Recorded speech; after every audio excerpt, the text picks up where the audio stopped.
Buongiorno, ladies and gentlemen of YouTube.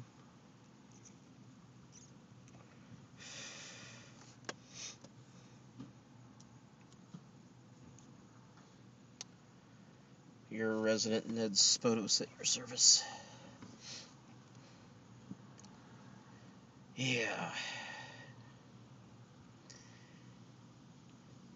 Now, in lieu of all the other things that I've been discovering with what to call certain concepts that I discover on my own, not knowing what they are, what terms they call themselves until like somebody illustrates it.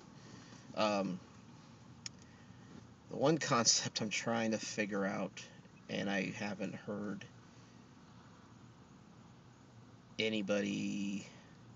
Actually, I haven't even heard anybody illustrate it at all. And it's the concept of where, and it usually it has to do with things that you have to have faith in, and you have no evidence, but somehow, yeah, somehow it's people believe it to be true, but it basically to us it's usually bunk.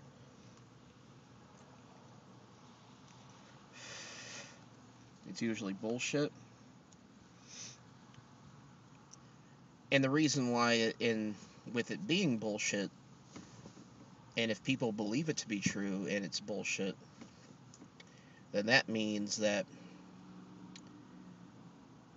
if it in fact if what I'm saying is bullshit, or if I'm telling you that a certain concept or something is bullshit, that the opposite way it would happen, because we have no evidence to substantiate it, we can't prove it, then the opposite way that it would happen, if it would happen the same way.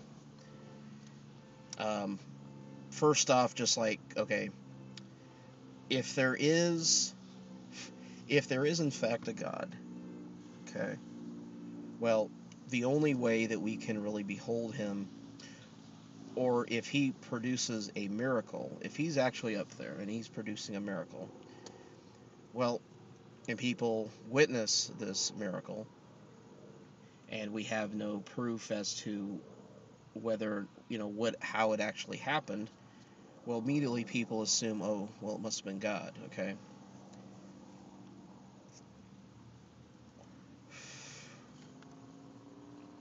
Now, if it is in fact God, but we can't prove it either way,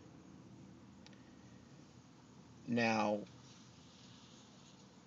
let's say something miraculous happened and it actually wasn't God, even if he is up there. Let's say something happened and there is an explanation for it, but we can't find it, in actuality, in fact, whether we can detect it or not. Those things would happen the same way, whether or not we would say the same thing if it was God or if it wasn't God. So if let's say somebody was miraculously healed, okay, well, we know that people can recover from illnesses, but it doesn't necessarily mean that God had anything to do with it. See, sometimes it's weird because it's like, okay, even if God does do things, well, I'm sure there's plenty of things that happen miraculously every day that isn't God at all. But either way, you can claim it's God, and you can claim that it's not God, because there is no evidence to substantiate it either way. So it's a concept in which I'm trying to find a name for it.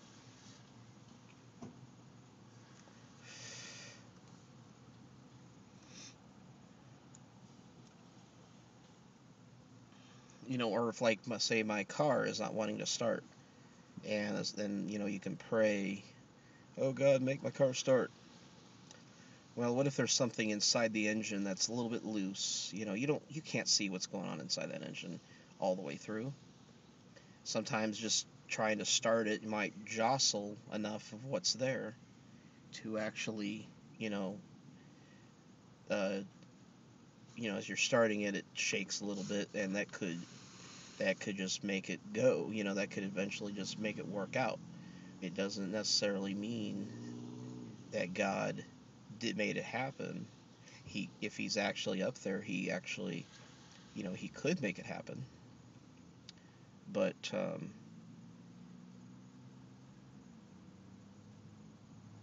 there's also potential for it to happen all on its own.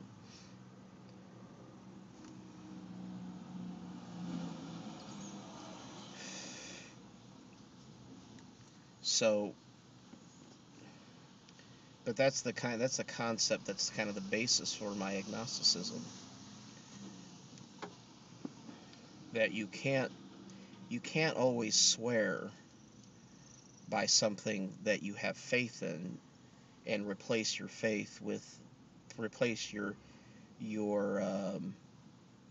you can't knowing something is true and believing something is true is not the same thing.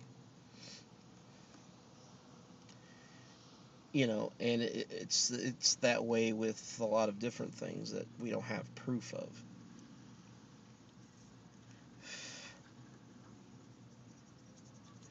There's things that will happen, it will happen below chance, as to say, well, I have the ability to detect, where you're standing and where your body energy is.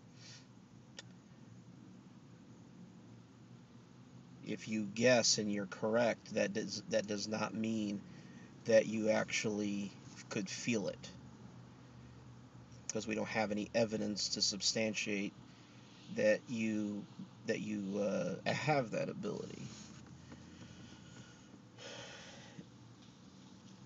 And there has been studies done where people have been able to prove that people who are faith healers, and um, that they can't feel anything. But yeah, I would like to be able to figure out what name that is, the name of that concept. That's what I would like to know.